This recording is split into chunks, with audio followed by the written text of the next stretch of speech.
د غزل مطلب چې هغه جام به د پویش تخپل نصیب څومره نازیږي هغه جام به د پویش تخپل نصیب څومره نازیږي یاره تنده چې د ستا د وچو شونډو پرې ماتیږي بختورې د لالي یا د بیدیا هغه چرچڼې ستا د خړې پړې میلې په جاجو کې چې اوسیږي د کابل د دنګو غرونو په شهین به یې ور نه کړم د کابل د دنګو غرونو په شهین به یې ور نه کړم هغه چرګې ستا د کلي په ډیران کې چې لغړېږي هغه دشته د شنو شګو هغه ړنګ ړنګ دیوالونه ستا د کلي ښایستونه مې په سترګو کې خړېږي د کابل مازدیګری به یې په سوري صدقه کړم هغه دنګ د لاچي بوټي چې په کور دې رازنګېږي کابل مازدیګری به یې په سوري صدقه کړم د لاچي بوټي چې په کور دې رازنګېږي د اګرې په تاج محل مې که د ستړي زړګي شپه شي ستا د کلي خوا او شا کې سره غرمه به مې یادېږي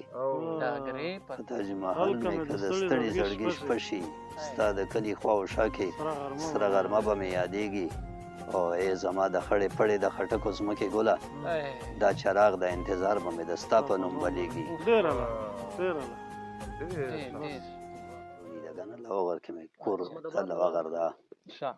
السلام علیکم ورحمت الله وبرکاته په خیر جوړ تکړه امید لري چې ټول ملګري به د کیمرې شاته چې کیم وي د صحت په جامع کې بنغښتي وي او د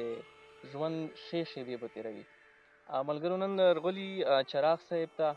چې د ادب په میدان کې یو نوموړی نوم لري او نمتو شاعرانو کې څوک کېږي ډېر ملګري یې پېژني خو ځنه داسې ملګري دي چې هغه یې د شعر په توګه پېژني خو لکه یا شخصي څه معرفت یا معرفي نه درسره شوی نو موږ دلته راغلي لنډ کمر ته احمد آباد ته لوغر کلوني ته نو غواړي چې چراغ صاحب ته په دغې ادبي پروګرام کې موږ هرکلی یی او غواړي چې چراغ صاحب د ملګرو سره خپله لنډه غونې پېژنګلو وکړي مننه ګرانه داسې ده چې زه خو پیدایش چې ده د کوواټ ته ځکه چې والد محترم مې په ګواټ کې پولیس کې و خو وطن پدري مې دغه ده د پلور د وطن د پلور د نیکه وطن مو دغه ده په سن 73 74 کې مو والده صاحبه وفات شوه نو احمد آباد ته روغللو په هغې وخت کې د زوی نوم لنډ کمر و بلکل رفته رفته موږ په زړه کور کې د چک جماعت سره اوسېدلو خو د غریبۍ له کبله مو کور نشو جوړولی او کور ضرورت ښه ورته ځکه چې هغه ډېر تنګ و یوه کیسه ذهن ته راغلله چې هغه لږه هغه غوندې ښه ده لکه مزاحیه غوندې ښه ده یوې ورځې پوښتنه رانه وکړه چې کور دې جوړ کړ په لوغور کې او لوغور خو ډېر لرې ده د کلي نه دا کله دې د ښه نه وم وایي ته وایي چې سړیه دومره کور مو و چې مثلا به مو مقصدان پکې وچوله چې زه به سجده شوه چې سجدې نه به بیا ورچګېدله کونټي به بیا په کونټي کې به کاټ ووله بیا به یې به سجده کړو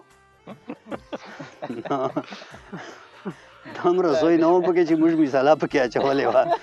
ماشوم به چې ګټونه پکې اچېدلي وو بیا مثاله نه به ګرته نو خامخا د ستر کور ضرورت و هغه نو بیا الله پاک دا توفیق راکړ چې د دغه ځای کې مې دا مخ کور جوړ کړ داسې ملګرو ته لږ کې خپل اصلي نوم وښیه علي رحمان مې نوم ده د پلور نوم مې بدیع زمان و چراغ تخلص کوم ماشاءالله د نوي کول یا د نوي شعرونه د کوم چې دي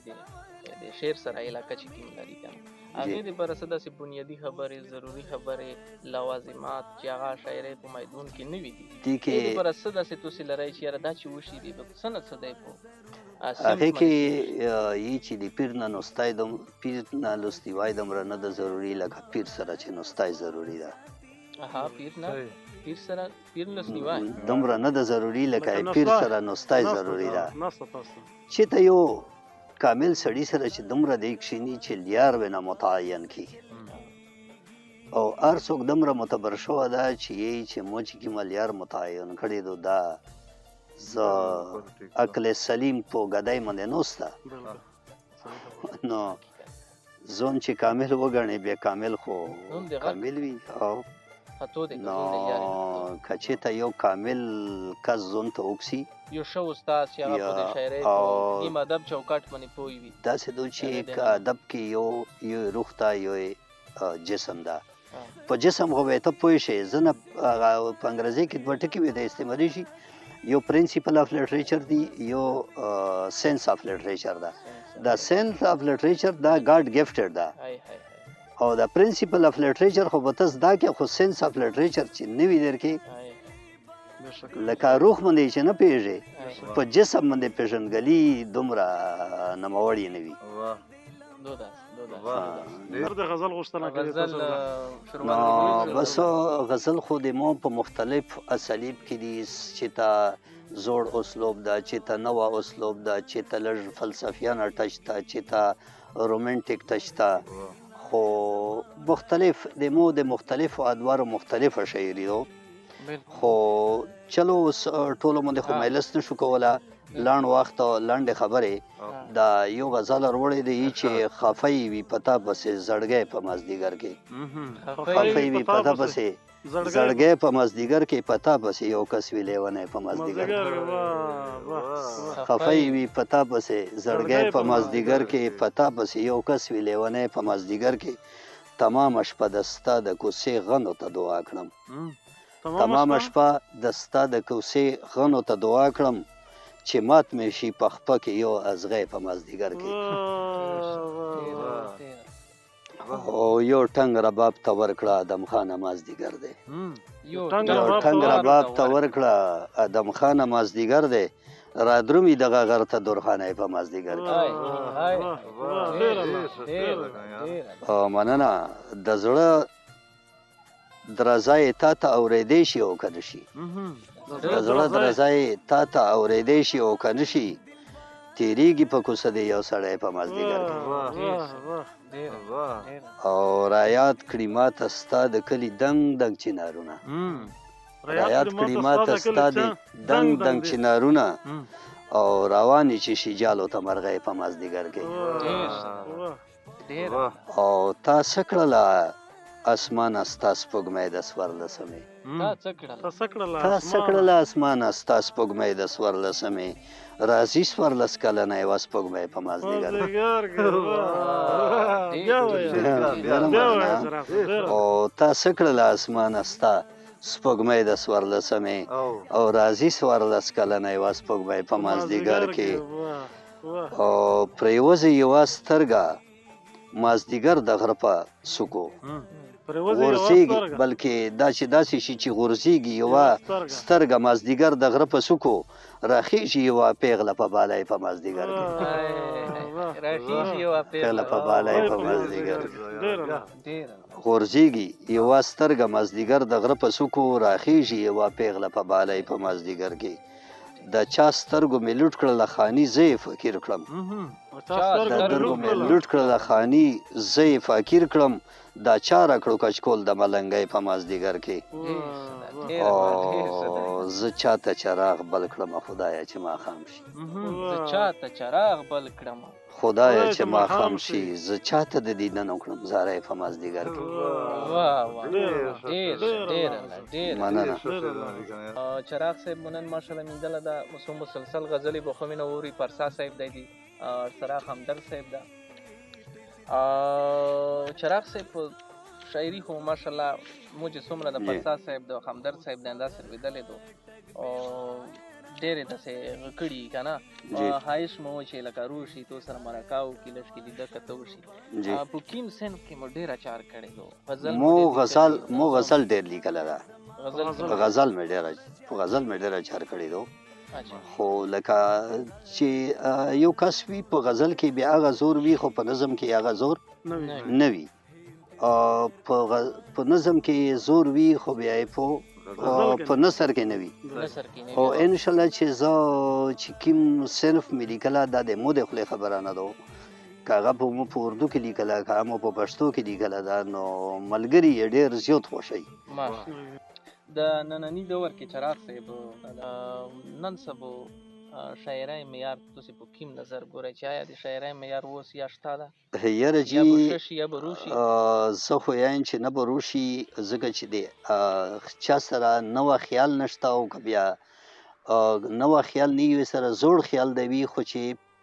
زوړه شراب خو په نوې پیالو کې داسې پیش کړي چې هغې ته انسان حیران شي دوی بس هغه رکیب نګیلې هغه غماز هغه رکیب او هغه سترګې خو په نوي ډول باندې دغه کا پیش کا بالکل او نوي انداز نوي انداز کې پیش کا لکه اوس شباب او شراب سره تړلي دي که نه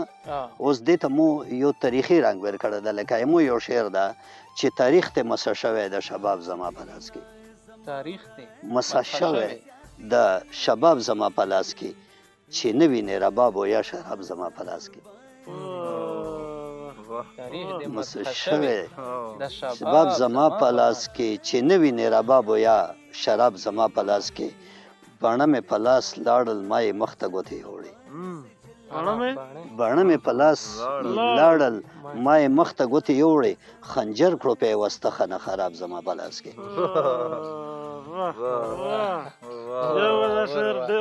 او باڼه مې په لاس لاړو ما یې مخ ته ګوتې یوړې خنجر کړو پیوسته خانه خراب زما په لاس کې تا سوال سترګو کې وکړو او ما زړه په لاس کې راوړو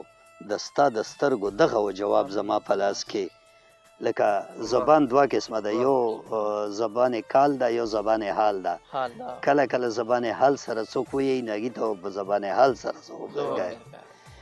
او مسلک چې د مجنون پکې و غوره د هر چانه مسلک چې د مجنون پکې و غوره د هر چانه چا اون لیدو بیا هغه کتاب زما په لاس کې مسلک چې د مجنون پکې و غوره د هر چانه چا اون لیدو بیا هغه کتاب زما په لاس کې او خزان کې هم دستا لاس کې ګلونه راټوکېږي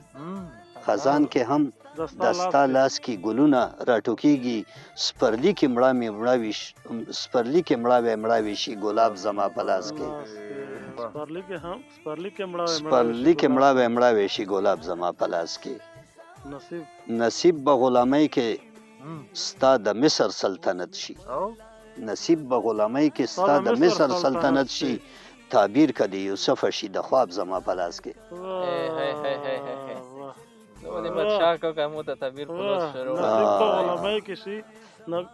نصیب به غلامۍ کې د ستا د مصر سلطنت شي تعبیر که د یوسف شي د خواب زما په لاس کې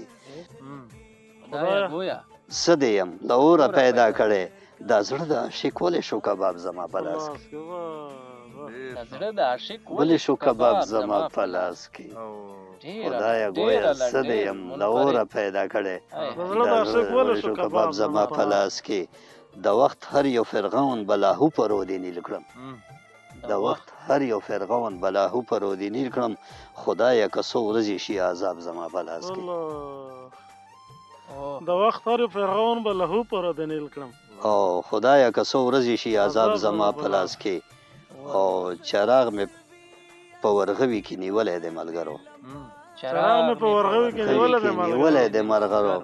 سخن د رڼاګانو دی نواب زما په لاس کې چراغ د رڼاګانو مې او چراغ مې په ورغوي کې نیولی دی ملګرو سخن د رڼاګانو دی نواب زما په لاس